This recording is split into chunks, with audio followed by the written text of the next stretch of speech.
मेरे को ये भाई के पास सोने मेरे को ने क्यों सलवार मेरे को नहीं कह रहा लेकिन कमीज लक्सो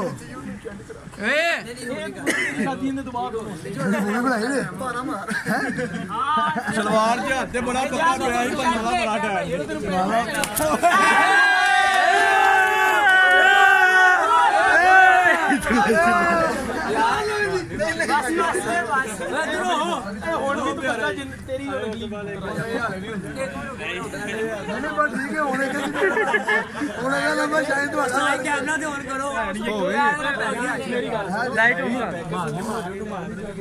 तेरी भी होनी मैं ਤੁਹਾਨੂੰ ਦੋ ਸਾਰੀਆਂ ਵੇਖਿਆ ਤੁਹਾਡੇ